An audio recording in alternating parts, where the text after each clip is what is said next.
Seperti pujian yang kami nyanyikan ya Tuhan. Kami bersyukur kalau kami boleh dapat melayani-Mu ya Tuhan. Dan biarlah untuk saudara-saudara kami yang belum melayani, melalui kebenaran firman-Mu pada siang hari ini, kami boleh juga melayani-Mu ya Tuhan. Karena itu Tuhan, kami mohon Kau hadir dan Kau berbicara kepada setiap anak-anak-Mu yang hadir pada siang hari ini. Sehingga melalui kebenaran firman-Mu, kami semua boleh didorong untuk kami boleh dapat melayani-Mu Tuhan. Biarlah Roh Kudus yang diam di dalam hati kami memberikan hikmat dan pengertian untuk kami dapat memahami firman-Mu. Sehingga kami dapat melakukannya di dalam kehidupan kami. Dan biarlah arah Roh Kudus juga yang memberi kekuatan kepada hamba-Mu yang dalam keadaan lemah. Tuhan berikan kesehatan yang prima dan juga stamina yang baik untuk hamba-Mu dapat menyampaikan firman-Mu ini dengan baik, dengan benar dan dengan tepat, sehingga kami semua boleh diberkati. Berfirmanlah Tuhan, karena kami anak-anak-Mu siap untuk mendengarkan firman-Mu. Di dalam nama Tuhan Yesus kami berdoa. Amin. Shalom Bapak Ibu yang dikasihi Tuhan. Ya, kita bersyukur kalau pada siang hari ini kita boleh kembali beribadah bersama-sama. Dan firman Tuhan pada siang hari ini ya bertemakan tiap kita bisa melayani. Sebagaimana yang telah ditetapkan oleh gereja bahwa bulan ini adalah bulan Alkitab dan bulan pelayanan. Dan 2 minggu di awal kita sudah belajar tentang firman Tuhan atau firman Allah. Ya, pentingnya bagi kehidupan kita. Dan 2 minggu ini, mulai minggu ini dan minggu depan, kita membahas tentang pelayanan. Ya, terlebih lagi saudaraku, ya gereja kita juga sedang mencari para pengurus, para pelayan Tuhan untuk ambil bagian di dalam pelayanan Tuhan melalui komisi, subbidang, bidang, dan juga pelayanan lainnya yang membutuhkan peran serta saudara untuk dapat melayani bersama-sama. Ya. Dan sayangnya saudaraku, setiap kali gereja ingin mencari ya atau mendapatkan pelayan untuk mendukung pelayanan gereja bersama dengan para hamba Tuhan, gereja mengalami banyak kesulitan untuk mendapati jemaat yang mau ambil bagian di dalam pelayanan. Hal ini disebabkan kenapa saudaraku? Karena masih ada atau masih banyak anggota jemaat yang belum tergerak hatinya untuk ya melayani bersama-sama saudaraku. Dan mereka dengan segala alasannya menolak secara arus daripada ajakan kita untuk melayani. Ada yang mungkin berkata, Musa, ya, saya ini belum bisa, saya masih belajar, biarlah yang lain juga. Oke. Ada juga mungkin dengan alasan yang merasa, Musa, ya, saya belum mampu, ya, biarlah yang udah lebih mampu melayani. Atau juga mungkin ada yang berkata, ya Musa saya sudah tua, biarlah yang anak-anak muda melayani. Yang anak muda, biarlah yang senior melayani, kami boleh belajar dari teladannya. Ya. Bahkan juga ada jemaat yang mempunyai alasan bahwa pelayanan ini hanya untuk orang tertentu yang sudah diperlengkapi dan dibina dengan berbagai pelatihan dan masuk ke dalam kepengurusan. Memang itu benar dan gak salah saudaraku. Tetapi itu bukan menjadi alasan bagi saudara untuk tidak mau ambil bagian di dalam pelayanan. Ya, akhirnya saudaraku, kesulitan inilah yang membuat ya orang yang menjadi pelayan di gereja kita adalah orang itu lagi. Atau yang kita kenal dengan 4 apa? 4L. Lu lagi, lu lagi, lu lagi. Ya, kayaknya dia jadi pelayan abadi. Ya.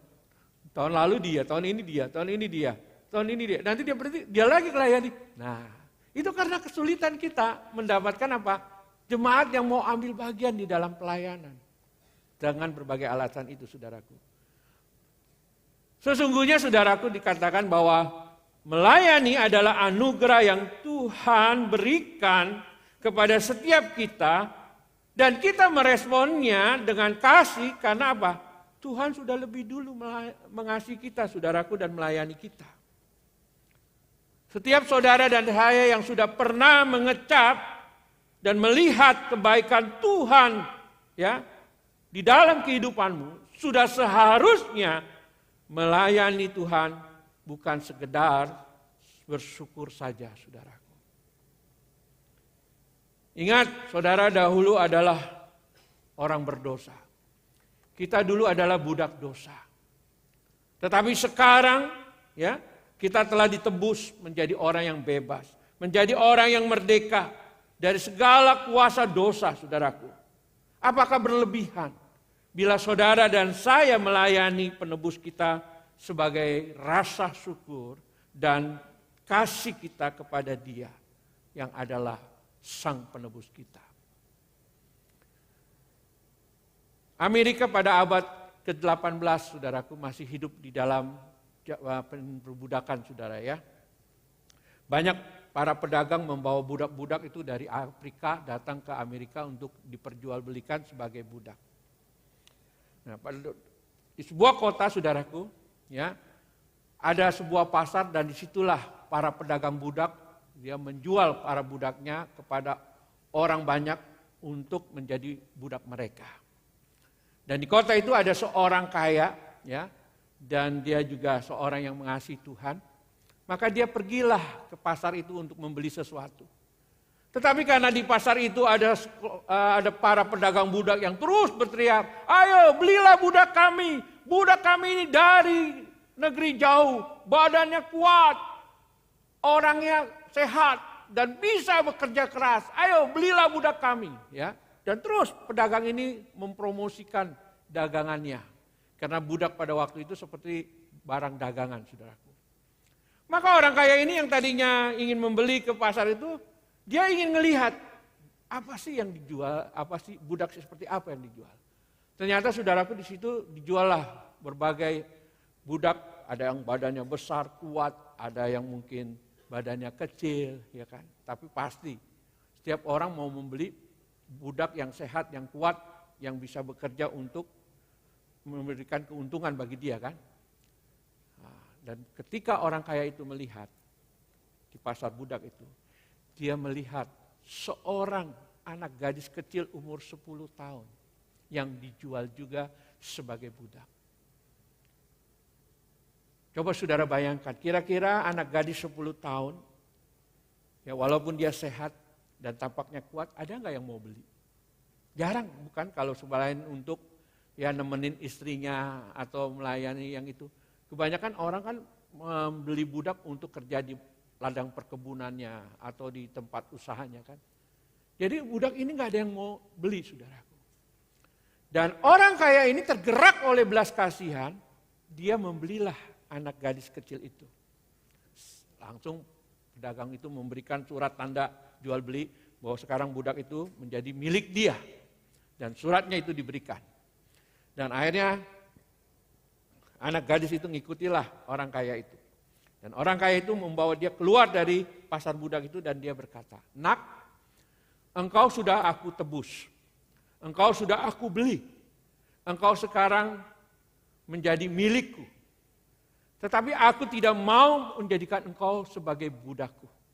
Aku membebaskan engkau dan memerdekakan engkau sehingga engkau menjadi orang bebas."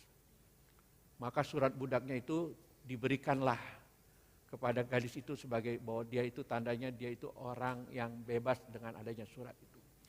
Sekarang engkau sudah bebas, sekarang engkau pergilah kemana engkau suka sebagai orang yang bebas.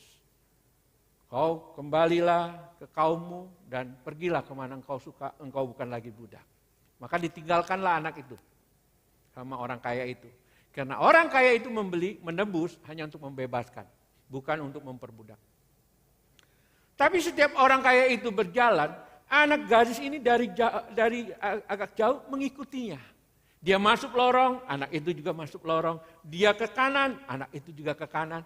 Sehingga orang kaya ini berkata, kok anak ini ikutin saya terus? Ada dipanggillah anak itu, saudaraku. Sini kau. Ya. Nak, bukankah aku sudah katakan bahwa engkau sekarang sudah bebas? Aku tidak mau menjadikan engkau budak. Sekarang kau bebas, kemana engkau pergi? Pergilah, jangan ikuti aku. Anak itu yang tadinya tertunduk, dia menengadahkan kepalanya dengan mata berbinar, dia berkata apa, saudaraku? Tuhan, memang Tuhan telah menebus saya. Tuhan sudah membebaskan saya. Dan saya sekarang menjadi orang yang merdeka. Tetapi Tuhan, izinkanlah saya melayanimu sebagai rasa syukur dan terima kasihku. Jadi anak gadis ini dia tahu bersyukur dan berterima kasih atas apa yang dilakukan oleh Tuhan ini. Dan dengan kerelaan hatinya, dia menyerahkan dirinya untuk melayani daripada Tuhan ini, saudaraku. Dan Tuhan ini ketika terus gak bisa lagi menahan keinginan anak gadis itu, akhirnya anak gadis itu pun dibawa pulang dan tinggal bersama dengan dia. Bukankah seharusnya kita juga seperti anak gadis itu? Dulu kita adalah budak dosa, kita dibelenggu, kita diperbudak, tapi oleh Kristus yang mati di atas kayu salib, Dia sudah menebus dan menggantikan kita. Kita sudah menjadi orang yang merdeka, orang yang bebas. Dan apa respon kita sebagai orang yang merdeka? Kita bilang, oke, terima kasih saya bebas, terus melupakan. Tidak, saudaraku. Kita bukan hanya bersyukur untuk anugerah Tuhan yang sudah membebaskan kita, saudaraku. Yang memerdekakan kita. Tapi mari kita responi dengan kasih kita untuk kita juga mau melayani Dia. Sebagai apa? Respon kasih kita. Jadi sesungguhnya saudaraku, tidak ada alasan bagi saudara dan saya untuk menolak atau tidak ambil bagian di dalam pelayanan. Sebab setiap kita semua sudah ditebus dan juga sudah mengecap kebaikan Tuhan. Pagi hari ini kita akan belajar mengapa setiap kita bisa melayani. Ya, ada beberapa alasan yang ingin saya berikan pada siang hari ini. Yang pertama, saudaraku, setiap kita telah dipilih Tuhan untuk melayani Dia. Mari kita buka, saudaraku, 1 Korintus pasal yang pertama, ayat 27 sampai 29.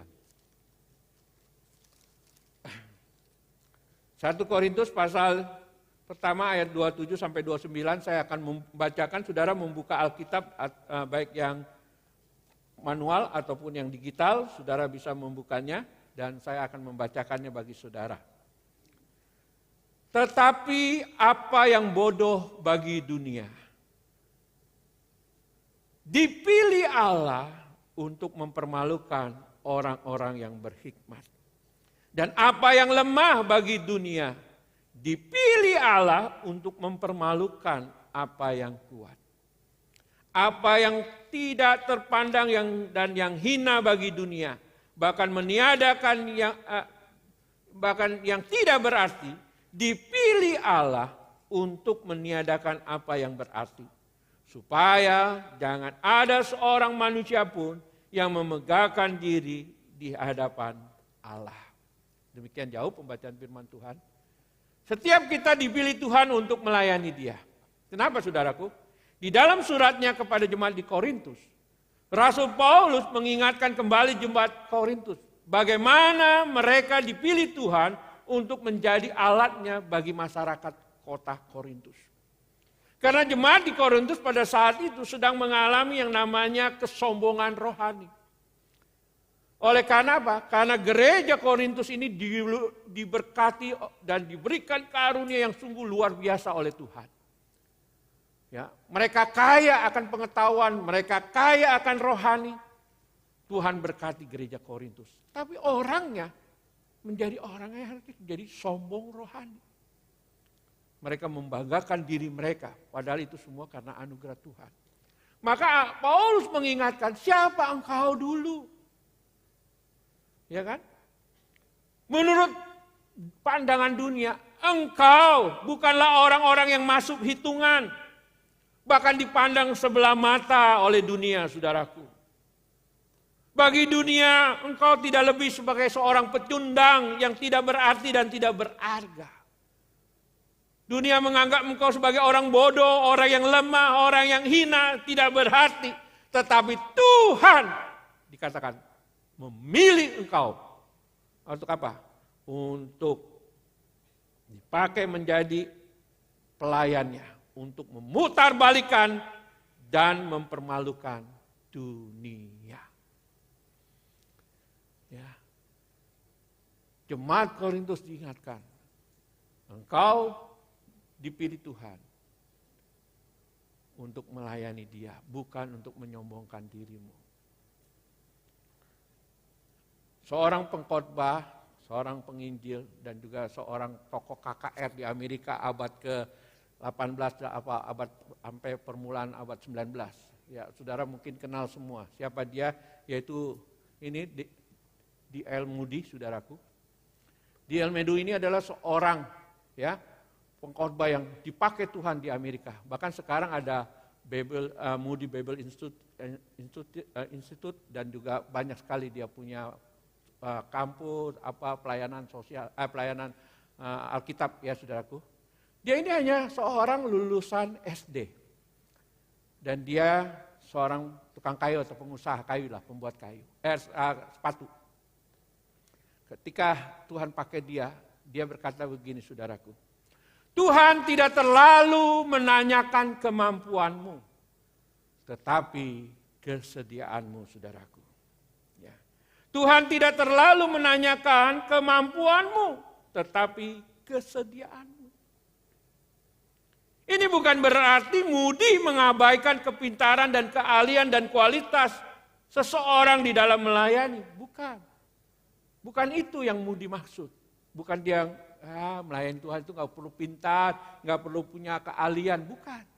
Tapi dengan apa yang statement yang Moody dikatakan ini, Moody ingin menekankan bahwa pertama, Tuhan tidak tergantung pada kepintaran manusia. GKI Palembang bertumbuh, berkembang bukan karena banyaknya jemaat yang pintar-pintar. Bukan. Sebab Tuhan tidak tergantung kepada kepintaran manusia. Meskipun ada ya. Yang kedua, Tuhan tidak terbatas oleh latar belakang pendidikan seseorang. Melayani Tuhan itu enggak harus, kalau nanti saya udah S1, kalau saya S2, kalau saya S3, saya baru bisa melayani Tuhan. Saya bisa menjangkau, saya bisa melayani jemaat. Tidak perlu. Apapun pendidikanmu, Tuhan bisa pakai kok. Waktu kami pergi studi banding, tahun 2000 berapa kalau nggak salah, 2011-an kalau nggak salah ya mesti ya, itu kita ke Solo ya, ke sebuah gereja, karena mereka punya komsel yang bagus. Jadi kami 3 hari 2 malam kami ke Solo untuk belajar, ikut komsel dengan gereja itu. Beberapa majelis, beberapa hamba Tuhan, termasuk saya di dalamnya ikut. Dan kita ditempatkan ke komsel satu-satu untuk belajar. Dan saya ditempatkan di sebuah komsel. Yang menarik saudaraku, pemimpin komselnya itu tukang sayur, ibu-ibu tukang sayur. Hanya tukang sayur, ibu-ibu ini jualan sayur aja. Tetapi anggota komselnya ini hampir sebagian besar dosen Universitas 11 Maret Solo. Itu anggotanya. Dosen loh saudaraku. Kalau kita S2 terus yang ngajar kita cuma pendidikan SMP, aku pindah komsel aja lah, aku mau komsel yang lain lah. Ya kan? Kan kita gitu kan? Karena kita memandang lihat dari pendidikan. Tapi Moody ingin mengajarkan, Tuhan tidak terbatas oleh pendidikan seorang. Dan itu saya lihat. Waktu ibu itu menjelaskan semuanya saudaraku, dosen-dosen itu manggut-manggut. Wah. Dan ketika ditanya jawab, mereka hidup tanya jawab. Enggak ada satupun yang menganggap dia itu lebih rendah daripada dosen itu. Enggak. Semua mereka menikmati. Kenapa? Tuhan pakai ibu itu untuk menjadi berkat. Ini bukti bahwa Tuhan tidak terbatas oleh pendidikan seseorang. Tetapi saudaraku, Tuhan memakai orang-orang yang mau taat dan bersedia dipakai. Apapun latar belakangmu, sejauh mana intelektualmu, itu bukan menjadi dasar untuk engkau bisa dipakai oleh Tuhan. tetapi Tuhan pakai karena kesedihan hatimu dan ketaatanmu, saudaraku. Ya. Perkataan Moody ini, saudaraku, atau statement Moody ini mengingatkan dan mengajarkan saudara dan saya bahwa Tuhan tidak mencari orang yang paling hebat, orang yang paling pintar, orang yang paling kuat untuk dipakai. Tetapi Tuhan mau orang yang bersedia menyerahkan pekerjaannya, waktunya dan hidupnya untuk kemuliaan Tuhan. Baik di dalam pekerjaan, dia melayani Tuhan dengan memuliakan melalui pekerjaannya. Di dalam hidupnya, waktu hidupnya dia pakai untuk memuliakan Tuhan. Itulah melayani, saudaraku. Tidak harus saudara menjadi orang yang hebat, pintar, kuat, tetapi hatimu yang bersedia, saudaraku. Kalau saudara dan saya bersedia, apapun dan siapapun engkau, Tuhan bisa pakai untuk melayani dia. Terlebih bila saudara dan saya memiliki kemampuan, keahlian dan kualitas, Tuhan akan pakai kita lebih heran lagi. Amin? Amin, saudara? Amin, Kak? Wah, suaranya nggak ada nih. Ya. Jadi yang paling penting di sini kata Moody adalah apa? Kesediaan hati kita, saudaraku. Karena Tuhan bisa pakai siapapun yang bersedia dan dia tidak menjadi kekurangan atau kerepotan karena tidak ada yang mau melayani. Ya. Seandainya juga jemaat GKI Palembang tidak ada yang melayani, itu tidak akan mempengaruhi gereja ini maju atau tidak. Karena Tuhan tidak merasa kerepotan, tidak merasa kekurangan. Dia maha besar, dia maha kuasa. Tetapi kenapa dia mau itu memberikan kepada kita? Karena Tuhan ingin memberikan anugerahnya kepada saudara dan saya untuk ambil bagian dalam pelayanannya. Oleh karena itu mari kita siapkan hati kita. Kita ambil tekad dan komitmen kepada Tuhan bahwa kita bersedia melayani dia. Itu alasan yang pertama, saudaraku.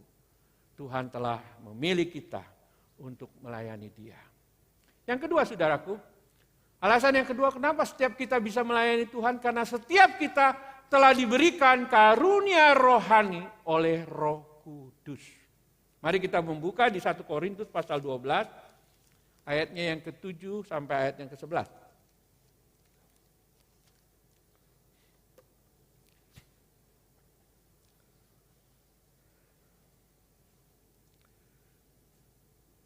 Ya, saudara bisa menyimak atau kita baca bergantian ya.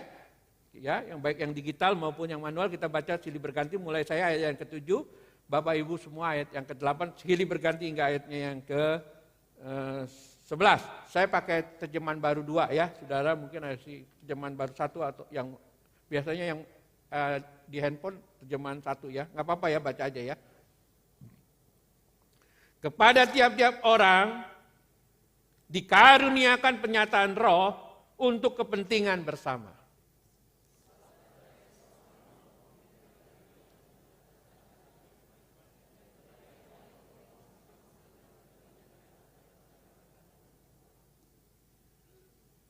Kepada yang seorang, roh yang sama memberikan iman. Dan kepada yang lain, ia memberikan karunia untuk menyembuhkan.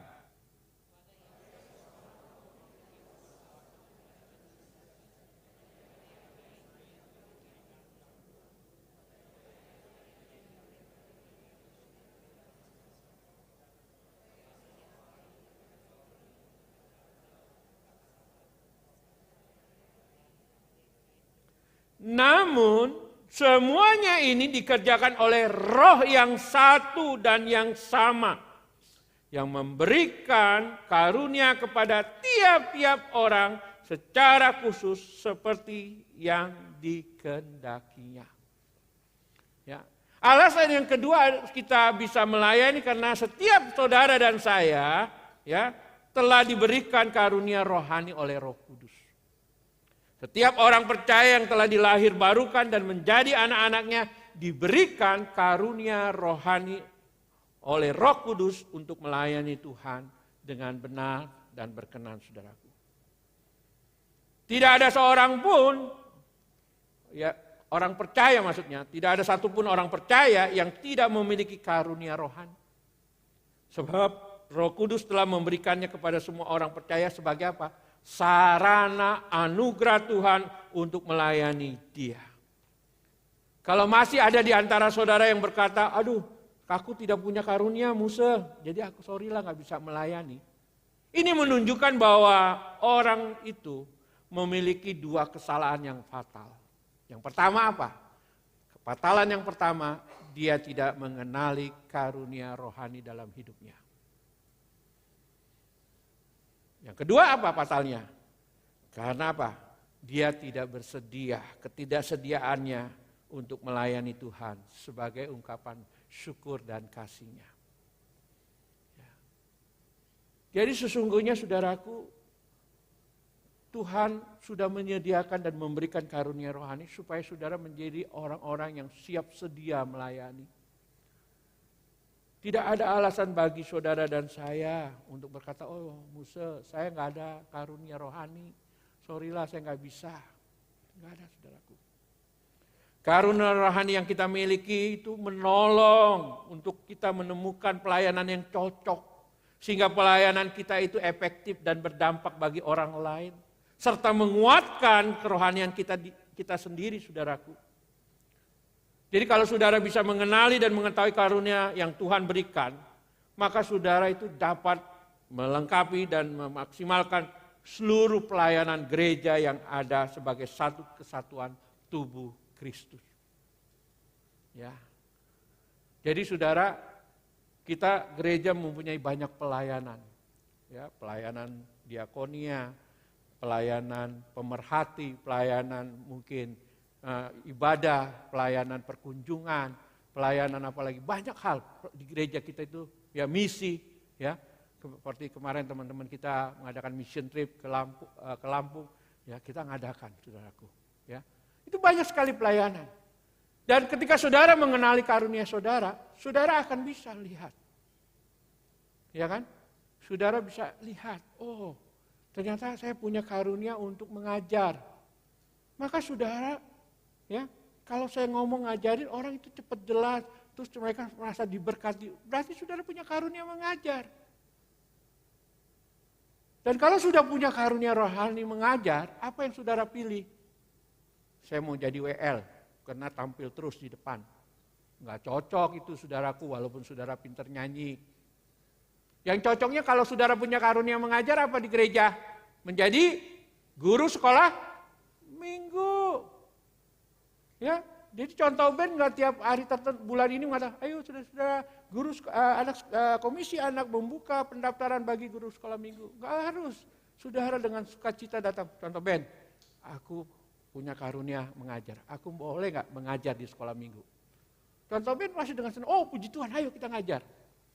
Ya, terus karunia apa lagi? Oh saudara punya karunia yang begitu, karunia apa? Kemurahan, peduli dengan orang lain. Wah, dia punya karunia kalau ngeliat orang lain kayaknya ringan tangan, mau menolong, memperhatikan. Terus, Musa, saya mau jadi itu, Musa, mau jadi singer. Itu salah juga, saudaraku, ya kan? Karena apa? Orang punya kepedulian harusnya bergabung kemana? Ke sosial. Kemana lagi? Ke pemerhati, ngunjungin jemaat. Di situ rohani saudara bertumbuh. Karena karunia rohani yang Tuhan berikan itu semakin bekerja. Karena saudara mempunyai kemurahan, karunia murah hati. Karena ketika saudara melakukan itu, maka itu menjadi hidup dan menghidupi hidupmu, itu akhirnya menjadi berkat yang luar biasa dalam hidupmu. Tapi kalau kau punya karunia begitu, tapi maunya di atas mimbar. Ini bukan, saya nggak ngelarang, bukan. Maksudnya untuk melihat efektivitas pelayanan kita. Ya. Maka kita harus mengenali karunia rohani kita dulu ya, supaya kita bisa melayani dengan efektif dan menemukan pelayanan yang cocok bagi kita di gereja ini. Dan di gereja kita ini banyak sekali pelayanan, saudaraku. Ya, jadi ingat saudara-saudaraku, gereja adalah tubuh Kristus dan setiap kita adalah anggota-anggota tubuhnya. Di mana setiap kita mempunyai fungsi dan peran yang penting agar tubuh Kristus ini bertumbuh dengan baik dan sehat. Karena itu kita gunakan karunia rohani yang Tuhan berikan untuk membangun dan menguatkan gereja Tuhan dengan sikap kita saling melayani, baik melayani Tuhan atau sesama kita. Ya. Waktu saya ikut katekisasi ya di gereja lama saya, di gereja saya, yaitu GKI, pendeta itu bercerita tentang tubuh Kristus dan pelayanannya. Jadi gini, di dalam tubuh kita ini banyak sekali kan anggota tubuh yang Tuhan ciptakan. Dia kasih contoh yang ekstrim, maaf saudaraku. Dia bilang, kita punya nggak yang namanya bulu ketek? Ya, bulu ketek. Itu kan kita tanya, apa sih fungsi bulu ketek? Bikin malu aja, apalagi kalau ngangkat barang yang cewek-cewek ke siatu, bulu keteknya lebat lagi. Ya kan? Pasti malu ya kan? Wanita ada bulu ketek lebat di sini ngangkat barang kelihatan lagi. Bulu ketek lagi. Ya kan? Akhirnya kan banyak orang yang ngerokin, dibersihin, ya kan? Tetapi saudara tahu nggak? Tuhan bukan basing-basing loh, sembarangan ciptakan bulu ketek di ketek kita ini. Bukan karena dia kate gawe, udah belar tumbuh sendirilah. Bukan saudaraku, itu pasti ada maksud dan rencana Tuhan. Nah, kalau engkau merasa dirimu seperti bulu ketek, gak usah malu. Pasti ada fungsi dan perananmu. Kan orang bilang apa, saya gak ada apa-apanya, biarlah yang orang lain aja, yang hebat, yang pinter, yang punya materi, saya emang gak bisa Pak. Itu kan merasa diri saudara sepertinya gak ada artinya. Ya. Bulu ketek aja pun Tuhan taruh loh. Apalagi saudara. Ya. Kalau saudara merasa saya ini Tuhan tempatkan saya, Tuhan memberikan karunia saya seperti jari, ayo kita kerja jari kita. Kalau saudara diberikan karunia itu saudara merasa seperti telinga, buka telingamu, dengar apa yang menjadi seruan daripada saudara-saudara seimanmu, gerejamu. Nah, saudara harus bukakan telinga. Kalau saudara sepertinya diberikan karunia rohani, tapi seperti kalau dalam tubuh gereja ini seperti mulut, jangan ngerocos terus, ngakimin, semua gitu, bukan.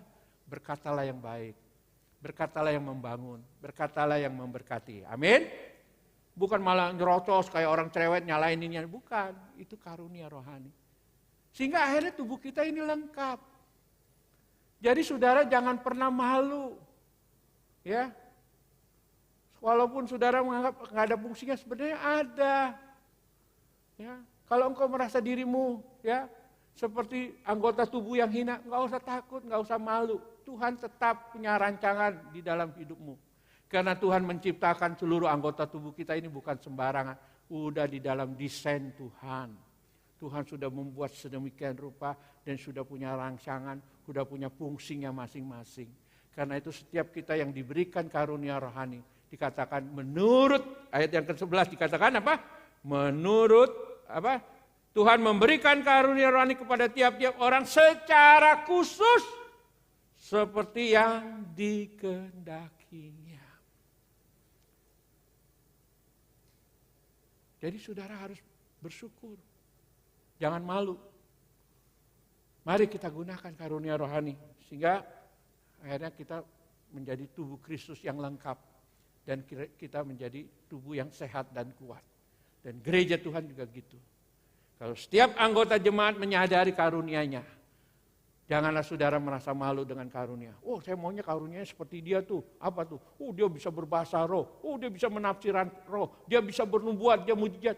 Masa saya cuman karunianya cuman bermurah hati atau mungkin cuman mengajar. Jangan saudaraku. Apapun yang sudah Tuhan percayakan, karena Tuhan yang lebih tahu, Tuhan yang lebih mengerti, dan Tuhan yang punya tujuan dalam hidupmu. Ya, jadi di dalam pelayanan kita nggak usah membanding-bandingkan. Semua diberikan oleh roh yang sama, roh yang satu yaitu Roh Kudus. Yang penting sekarang adalah kenalilah karuniamu dan gunakanlah itu untuk melayani Tuhan.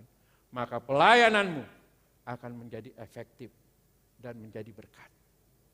Ya. Dengan melayani Tuhan, saudaraku, kita bukan saja bersyukur atas karunia yang telah Tuhan berikan, tetapi juga membalas cinta kasih Tuhan yang sudah lebih dulu melayani kita. Dan alasan yang ketiga mengapa setiap orang bisa melayani Tuhan, setiap kita adalah imamat rajani yang melayani Tuhan. Mari kita buka 1 Petrus pasal 2 ayat yang ke-9.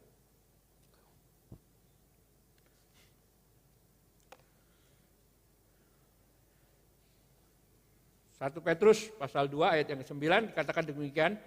Namun kamulah bangsa yang terpilih, imamat yang rajani, bangsa yang kudus, umat Allah sendiri. Supaya apa? Supaya kamu memberitakan perbuatan-perbuatan yang besar dari Dia yang telah memanggil kamu keluar dari kegelapan kepada terangnya yang ajaib. Nah, saudaraku, di dalam suratnya kepada jemaat Tuhan di perantauan, surat 1 Petrus itu ditulis oleh Rasul Petrus, ditujukan kepada orang-orang percaya yang tersebar berdiaspora di berbagai daerah ya, di Kapadokia, di Galatia, ya kan, di Asia Kecil, di Pirga, semua mereka diberikan ya. Rasul Petrus ingin mengingatkan bahwa Tuhan ya menebus kita bukan hanya untuk membebaskan dan memerdekakan kita dari kuasa dosa. Tetapi juga Tuhan menetapkan kita, memberikan status kita sebagai imamat rajani. Yaitu imamat yang bukan dari peraturan Harun, tetapi dari peraturan Tuhan Yesus sendiri. Jadi saudara sekarang adalah imamat yang rajani, imamat rajani saudara. Nah, kenapa Rasul Petrus mengatakan imamat yang imamat rajani? Karena kita tahu penerima surat 1 Petrus mayoritas adalah orang Kristen yang berlatar belakang Yahudi. Dan orang Yahudi itu sudah tahu bagaimana ibadah mereka. Ya. Di dalam ibadah orang Yahudi, Tuhan memilih siapa? Suku Lewi sebagai pengganti seluruh anak sulung Israel untuk melayani Dia. Jadi anak sulung dari suku-suku yang lain itu enggak usah lagi, tapi Tuhan pakai suku Lewi untuk menggantikan mereka. Dan di antara suku Lewi itu Tuhan menetapkan keturunan Harun dan keturunannya yang menjadi imam ya untuk apa? Mewakili umatnya untuk berdoa dan memohon rahmatnya. Jadi para imam inilah yang boleh melayani Tuhan di bait kudusnya. Itu di dalam ibadah orang Yahudi. Tetapi sekarang kita yang sudah ditebus, ya, kita yang sudah dipindahkan dari kegelapan ke dalam terangnya yang ajaib, sudah ditetapkan oleh Tuhan menjadi imamat rajani. Yaitu imam yang melayani sang raja segala raja, bukan karena peraturan atau jabatan yang dibuat manusia, melainkan tiktah sang raja sendiri, yaitu Yesus Kristus Tuhan kita. Ya. Jadi saudara ini adalah semua imam. Ya. Kalau dulu orang Yahudi dia mau minta ampun, mau ngaku dosa, minta penghapus dosa, dia datanglah ke imam bawa korban, Pak Imam, bukan Pak Imam ya saudaraku, Imam tolonglah ya minta ampun dan minta penghapusan dosa saya dan keluarga saya. Nah ini domba yang saya persembahkan. Jadi mereka diwakili oleh para imam. Tapi sekarang di dalam anugerah, di zaman gereja, kita semua adalah imam. Amin. Jadi kalau kita semua imam berarti apa? Saudara punya akses, saudara punya jalan masuk untuk datang kepada Tuhan tanpa diwakili siapapun. Enggak usah harus telepon Musa, telepon gembala. Musa tolong dong, doain ini papa saya lagi sakit. Enggak perlu saudaraku. Sebab saudara adalah imam yang juga bisa langsung berdoa kepada Tuhan. Tapi kan kita seringkali kalau nggak didoain gembala kayaknya kurang afdol. Ya kan? Kalau bukan hamba Tuhan kayaknya nggak enak. Salah itu saudaraku. Ya. Saudara bisa. Saudara punya akses, saudara punya jalan masuk. Karena anugerah Tuhan. Yesus memberikan kita jalan masuk untuk datang kepada Bapa tanpa diwakili. Karena saudara sudah diangkat sebagai imam. Yaitu imamat rajani saudaraku. Sebagai imamat rajani, saudara dan saya adalah imam yang melayani Tuhan dan memiliki akses langsung tanpa perantara atau perwakilan untuk menghampirinya. Sebagai imam, saudara dan saya dipanggil untuk lebih dekat dengan Allah sebagai pelayannya dan menjadi alatnya bagi dunia ini. Jadi ini berarti saudaraku, kita semua adalah imam yang melayani Tuhan Sang Raja yang bertakhta dan berotoritas dalam hidup kita. Ya. Jadi kalau saudara berkata, sorry Musa saya nggak bisa ambil bagian dalam pelayanan, berarti saudara sepertinya menolak jabatan imam itu. Imam itu ya melayani. Ya kan? Jadi nggak ada alasan saudara tidak melayani. Sebab saudara dan saya adalah imam-imam yang dipercaya untuk melayani Tuhan dan memberitakan perbuatan besarnya kepada dunia. Yaitu berita penebusan dan keselamatan bagi mereka yang percaya dan menerima Yesus sebagai Tuhan dan Juru Selamatnya, saudara. Ya, itulah 3 alasan kenapa saudara dan saya bisa melayani Tuhan. Ya, jadi apapun dan siapapun dirimu, apakah kau masih muda, apakah kau sudah lansia, apakah engkau orang berada ataupun tidak berada, ataukah engkau sibuk dengan pekerjaan ataupun engkau masih punya waktu, saudara, kita semua bisa melayani. Ya, saling melengkapi satu dengan yang lain, saudaraku. Ya, jadi kenapa? Karena Tuhan telah memilih saudara dan saya dan memberikan karunia rohani untuk melayani Dia dan menjadikan kita imamat yang rajani bagi Dia. Ada 3 hal yang mungkin kita bisa ingat, saudaraku. Yang pertama, Tuhan lebih peduli pada hati, bukan reputasi. Lihat, Tuhan lebih peduli pada hatimu, bukan reputasimu. Sebab sehebat apapun reputasi atau nama baikmu, kesalehanmu, kebaikanmu, bila kita tidak mempunyai kesediaan hati, maka berat untuk melayani Tuhan. Ya kan? Sulit kalau kau tidak punya kesediaan hati. Saya punya nama baik, saya orang besar, masa musuh nyuruh saya nyambut tamu. Harusnya saya yang disambut kalau ke gereja, masa saya suruh nyambut tamu? Karena gak ada hati, berat bagi dia untuk melayani. Karena dia lebih menekankan apa? Reputasinya. Padahal Tuhan lebih peduli kepada apa? Hatinya, bukan reputasinya. Yang kedua dikatakan apa? Tuhan juga peduli apa? Pada kasih daripada prestasi. Sebab sebesar apapun pencapaianmu, bila tidak ada kasih, maka sulit bagimu untuk melayani Dia. Saudara udah begitu banyak, udah mendapat pencapaian, udah menjadi orang sukses, orang yang hebat. Tapi kalau saudara tidak punya kasih, maka saudara tidak akan bisa melayani. Sulit bagi saudara untuk melayani Tuhan.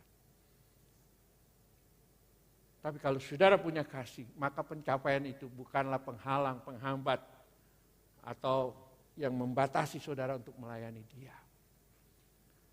Ketika musuh bersama rombongan beberapa jemaat, dipimpin oleh almarhum pendeta Susuming, pergi ke Korea untuk studi banding.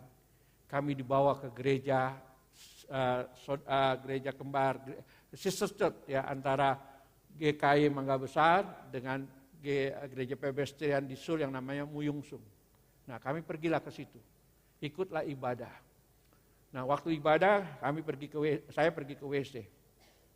Di WC itu ada orang pakai jas bagus, pakai dasi, lagi nyikat WC. Kita juga kan. Terus saya balik, terus saya tanya sama pendeta Suh. Pasuh, apa? Itu yang di WC itu yang pakai jas-jas itu koster ya? Bukan. Ya, bukan koster itu, dia bilang. Ya benar ya, masa koster pakai jas lengkap ya? Koster kita aja kojang, santai-santai aja. Ya kan? Bukan. Jadi siapa Pasuh? Pengusaha. Dia melayani sebagai relawan. Kau keluar sana, lihat tukang parkir di sana. Itu juga bukan pegawai gereja, itu pengusaha semua yang menyerahkan dirinya untuk melayani Tuhan. Bayangkan saudaraku, pengusaha di Korea, dia mau bersihin WC, jaga parkir. Kalau kita, jangankan jadi jaga parkir kita dihalangin aja, gua dulu. Ya kan? Boro-boro. Gara-gara parkir jadi ribut. Ya kan, pengen duluan dilayani. Ya kan? Di Korea pengusaha yang layani parkir, ayo sini. Karena apa? Mereka punya kasih. Reputasi, prestasi mereka itu bukan suatu kebanggaan yang membuat mereka minta dihormati dan tidak mau dilayani. Tidak, mereka mau melayani. Nah, kita belajar ya, saudaraku. Begitu juga Tuhan lebih peduli loyalitas dari popularitas. Sebab pelayanan bukanlah panggung untuk menonjolkan dan mencari pujian diri, tetapi mempermuliakan Tuhan, saudaraku. Ingat ya saudaraku, engkau mungkin diberi hikmah, diberi karunia, engkau diberi keahlian, kemampuan, engkau sungguh luar biasa. Engkau tanpa latihan pun bisa nyanyi karena suaramu memang bagus. Tanpa latihan pun kamu bisa siap tampil. Tuhan gak cari popularitasmu, loyalitasmu, kesetiaanmu, ikut latihan. Kalau melayani, wah luar biasa. Tapi kalau nggak melayani, hilang dari gereja. Tapi dalam event-event besar datang, wah karena saya udah terkenal. Tuhan nggak lihat gitu. Tuhan lihat loyalitasmu. Setia nggak engkau datang ke gereja? Jangan hanya pelayanan ke gereja, nggak pelayanan nggak ke gereja. Itu kan saudara seperti kayaknya saya emang orang hebat, saya orang terkenal. Tuhan nggak butuh gitu. Tuhan lebih peduli orang yang loyalitas. Suruh latihan, oke latihan. Walaupun dia pinter nyanyi, walaupun dia pinter main, latihan. Kayak Bro Yohanes nih, wah luar biasa Bro Yohanes ini. Ya, suruh latihan dia. Nggak merasa, nanti taunya. Kalau musuh suruh latihan nggak bisa, emang nggak bisa. Daripada ngerusak suasana, mendingan waktu tampil nanti diam aja, yang lain nyanyi. Ya kan? Nah, ini perlu. Tuhan lebih melihat loyalitas kita, kesetiaan kita, daripada popularitas. Karena pelayanan ini bukanlah panggung untuk kita menonjolkan diri atau mencari pujian diri. Tetapi untuk mempermuliakan Tuhan. Amin? Ya. Jadi ingat, Tuhan melihat kasih hati, melihat kasihmu, dan lihat loyalitasmu. Ya. Dan Tuhan mau kita melayani Dia. Banyak pelayanan yang Tuhan siapkan di gereja ini untuk saudara dan saya. Tuhan mau kita semua bukan hanya sebagai pendengar yang setia, yang rajin, setia datang ke gereja. Tapi lebih dari itu Tuhan mau kita bukan sekedar audien atau penonton yang setia, tapi kita terlibat di dalam pelayanan ini. Dan kalau seluruh jemaat atau mungkin 60% jemaat terlibat pelayanan, gereja kita akan terus maju dan bertumbuh. Tapi kalau yang melayani hanya lu lagi, ya beginilah pelayanannya. Padahal saudara mempunyai potensi-potensi yang luar biasa. Ya, saya tahu di antara jemaat yang nggak pernah melayani ini punya potensi, cuman kayaknya kalian nggak mau menyerah dengan kerelaan hati saya mau melayani, nanti ada teman-teman nggak menemukan kalian. Padahal kalau kalian, saya punya karunia ini dan saudara bilang saya punya karunia ini, saya mau melayani apa ya di sini, apa yang bisa saya lakukan? Maka akan diarahkan, oh kamu ke pelayanan di sini. Nah itu yang kita inginkan. Ya, kita sebagai hamba Tuhan, majelis, kita berharap segenap jemaat GKY juga boleh ambil bagian di dalam pelayanan. Mau jadi usher, mau jadi apapun, yang penting kita ya meresponi akan anugerah Tuhan dengan kasih kita. Karena Tuhan sudah memilih, sudah memberikan karunia rohani dan menjadikan kita imamat rajani. Sehingga tidak ada alasan bagi saudara dan saya tidak melayani Dia. Kiranya Tuhan menolong dan memberkati kita. Mari kita berdoa. Tuhan, kami bersyukur untuk kebenaran firman-Mu pada siang hari ini. Biarlah apa yang sudah kami dengar, Roh Kudus jugalah yang menolong dan memampukan kami untuk menjadi pelaku firman-Mu. Agar kami boleh ambil bagian dan terlibat di dalam pelayanan bagi gereja-Mu ini ya Tuhan. Karena kami tahu Tuhan telah memilih kami dari antara orang-orang di luar sana. Untuk kami boleh menjadi alat-Mu ya Tuhan. Dan Kau juga yang memperlengkapi dan memberikan karunia rohani untuk kami bisa melayani-Mu dengan baik dan benar. Dan Kau menjadikan kami sebagai imamat rajani yang dapat melayani-Mu. Dan setiap saat kami melayani-Mu Tuhan. Karena Tuhan telah memberikan akses bagi kami untuk menghampiri-Mu Tuhan. Tolong kami Tuhan, berikan kami hati yang bersedia, kasih yang berlimpah, dan juga loyalitas yang kuat, sehingga kami boleh menjadi pelayan-Mu yang baik dan benar. Di dalam nama Tuhan Yesus kami berdoa dan menyerahkan semuanya ini. Amin. Balikan.